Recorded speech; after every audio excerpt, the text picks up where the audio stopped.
Nguhaye ikaze nshimva mwe Meta TV, ndagushimiye cyane wahisemo kubana natwe by'umwihariko wakoze subscribe, ndagushimiye cyane. Ariko nawe nimba uri mushya kuri channel, ndagusabye ngo banze ukore subscribe kugira ngo tujye tubasha kwibanira mu biganiro byacu byose. Muhanzi kazubarizwa muri Leta Zunze Ubumwe za Amerika Clarisse KARASIRA yagiye mu ganzo ashyira hanze indirimbo nshya yise Uwo mwana, nyuma yo kubona inkuru nyinshi zigaruka ku babyeyi bihakana abana babo n'abandi babatererana. Imibare y'abana baterwa inda mu Rwanda ikomeje kwiyongera uko bukeye n'uko bwije.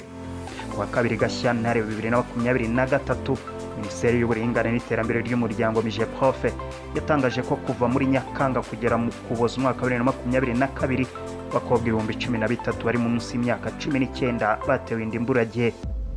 Iyi ni imibare y'amezi 5 gusa, tekereza noneho ku mibare y'andi mezi 7 asigaye. Kandi raporo ya MIJPROF igaragaza ko intara y'Iburasirazuba ihariye 37 by'iyi mibare y'abangavu 13 batewe inda. Atangira indirimbo ye, Clarisse aririmba abwira umukobwa cyangwa se umugore utwite kwibuka ko umwana atwite ari impano ihebuje Imana imuhaye. Akabibutsa ko uwo mwana yumva atishimiye hari imiryango hanze aha yabuze urubyaro ihora ipfukama isaba Imana kubibuka ikabagira neza nabo bakitwa ababyeyi.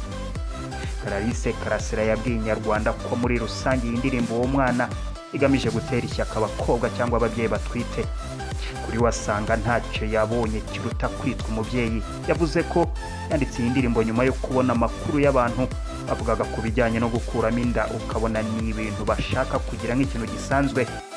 Abona abana bihakanwa n'ababyeyi babo, aho usanga nk'umukobwa atwara inda ugasanga umusore wamuteye inda aramwihakanye. Uyu muhanzi kazavuga ko yibaza ku buzima uwo mwana akuriramo yagize n'Imana akabasha gukura akajya mbere.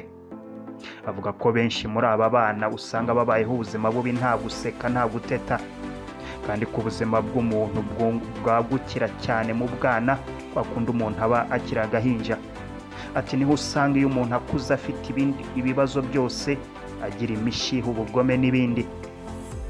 Clarisse KARASIRA yavuze kubwo yatekerezaga kuri aya makuru ajyanye n'ubuzima bwa buri munsi, aribwo iyi ndirimbo yamujemo ayikora mu gihe kitageze ku minota 3.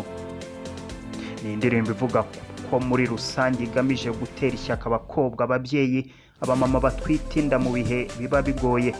Ati kuko hari n'igihe wenda asama inda atari yayiteganyije, ni ukubatera rero ishyaka ry'uko uwo mwana ashobora kuzababera umugisha. Clarisse avuga ko ari ikosa rikomeye kwihakana umwana, ejo n'ejo bundi ushobora kuzicuza. Ati hari abo tubona yaba abagabo, hari abagore bihakana abana babo ugasanga aramubyaye ariko ejo n'ejo bundi akazicuza. Akomeza agira ati umugambi w'Imana kuri uwo mwana ntawuzi. Icyo nababwira ni ukumenya ko umugambi w'Imana ku muntu ntawawumenya, n'umubyeyi ntawumenya, bakabaye babitaho kubihakana ntabwo ari byo. Uyu muhanzi kazavuga ko umukobwa watewe inda akwiye kwishakamo imbaraga zo kurera uwo mwana akanamukunda, kubera ko uwo mwana ashobora kuza akamubera umugisha. Mu Kwakira umwaka 2020, umuryango kuko muhuriweho n'imiryango iharanira uburenganzira bw'umwana w'umugore watangaje ko witeguye gufasha abana bihakanywe na base bagakorwa ibizamini bya ADN kugira ngo hamenyekane ukuri. Umuyobozi w'umuryango kuko Mutumwinka Marguerite icyo gihe yavuze ko hari abagabo byorohera kwihakana abana kuko nta kimenyetso simusiga. Atabangavu n'abakobwa bamaze gukura baterwa inda, ariko uwayimuteye ntagaragara, ibibazo bikaba byinshi kuko benshi nta bimenyetso bigaragaza ngo ninde wateye uwo mukobwa inda.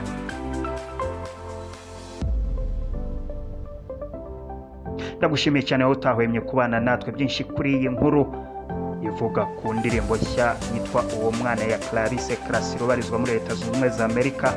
Aho ushaka gusoma byinshi kuri iyi nkuru ushobora gusura urubuga rw'inyarwanda.com dukesha iyi nkuru. Ushobora kumva iby'iyi ndirimbo amagambo arimo, ushobora gusura urubuga rwa Clarisse KARASIRA kuri YouTube ukabasha gushaka iyo ndirimbo yitwa Uwo mwana, nawe ukumva ubuhanga afite mu buvanganzo bwe. Ndagushimiye cyane utahwemye kubana natwe. Gusa nimba ari mushya ntugende udakoze subscribe kugira ngo tujye tubashe kwibanira mu biganiro byacu byose. Imana ibarinde naho butaha.